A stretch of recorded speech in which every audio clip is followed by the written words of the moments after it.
Hey YouTube, how you guys doing? My name is Kyle, you can call me Dragonmar, and welcome to a new Overwatch video. So guys, this video is 5-minute tips, Soldier 76 carry guide for Season 3. And this video is going to explain to you why the recent changes to Soldier 76 make him an excellent choice at all levels of play in the competitive mode. I will also explain why you should pick him over McCree, who I value to be his biggest rival as a DPS carry.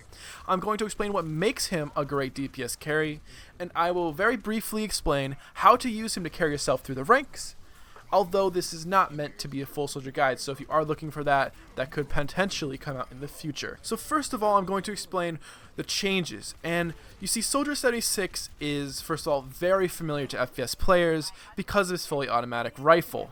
This makes him really comfortable for new players, and it makes him a great starting character. Now, in the past, Soldier 76 suffered from nerfs that made him less than viable and really pushed McCree over the top.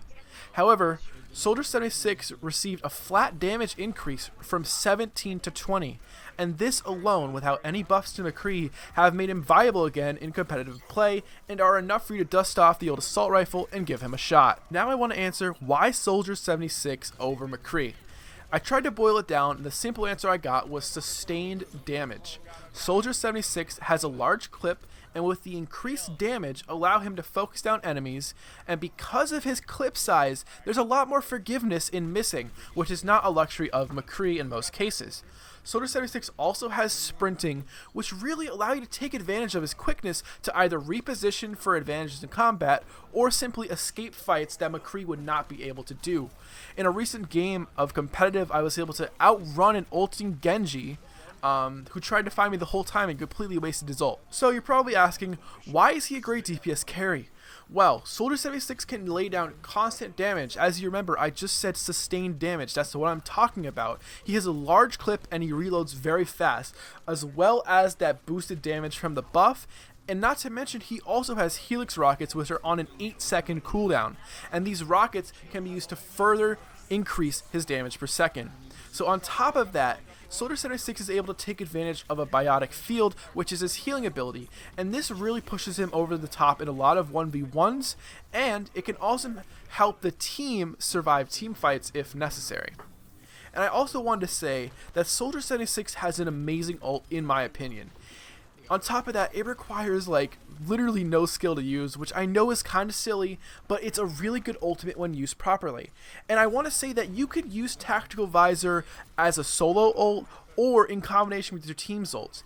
And if you really want to devastate the enemy, I would highly suggest giving him an Ana boost, and that will just push his damage over the top. I've explained why you should use him. Now I want to briefly explain how to use him. Take advantage of his clip size and don't be afraid to lay down that entire clip into an enemy Reinhardt shield. Remember, sustained damage is your friend with Soldier. When using Helix rockets, try to aim for the ground below the enemy to ensure a hit. Helix rockets should almost always be used as a finisher in a 1v1 as opposed to your opening attack. Because of their high instant burst damage, they are perfect for finishing off enemies. In close range fights, try to drop a biotic field as soon as possible, or you may die before you get an opportunity. In medium range fights, try to use your biotic field right before you feel you are in burst damage of death. This means if you think you could be killed with an enemy Helix rocket, make sure you throw that biotic field down right before that so you can protect yourself. At medium to long range, try to shoot roughly 4-round bursts or whatever burst you feel comfortable. Bursts are much more accurate with Soldier because when going fully automatic, there is a very large spread and it really hurts his accuracy. Now at close range, I would say the exact opposite and do not be afraid to go full auto. He is very forgiving with misses because of his clip size, and you can spray down enemies very easily. Also, Tactical Visor has a ton of utility. My personal favorite is killing an ulting enemy Genji because it auto-locks onto them. It is very easy to burst him down, and he has one of the most devastating ults in the game. Also remember, try not to use his ultimate if the enemy has a lot of shields up to soak your damage. This could come from a Zarya, a Winston, or specifically a Reinhardt. They can completely negate your ultimate and then it becomes useless. Part of the reason I suggest to take advantage of his clip is so that you can actually build your ultimate up and get more Tactical Visors per game. Also, in terms of movement and positioning, try to stay on the high ground whenever possible. It makes the Helix Rockets a ton easier to use. In terms of carrying, try to pair yourself up with an Ana, or at least get an Ana on your team to either boost yourself or another teammate. Try to remain calm throughout your play and constantly improve your aim over time. As you become more comfortable with Soldier, I would highly suggest going for more burst headshots to help increase your ability to either finish enemies or simply output more damage. And finally, this is the most important tip I can offer for carrying. I would highly suggest trying to find ways to take out the enemy supports in the back line. Using your sprint ability to flank is a great way for Soldier 76 to combo good aim with Helix Rockets to finish off enemy supports.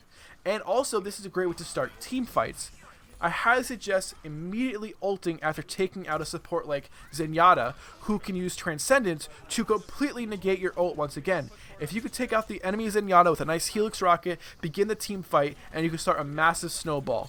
By mastering this ability to take out supports in the back line, I believe you can climb through the ranks, and I really promise that you can do that because it's exactly what I do. Thank you so much for watching, guys. If you have any questions or comments, leave them down below. Hope you guys have a great day. I hope this video helped you. Take it easy, and peace.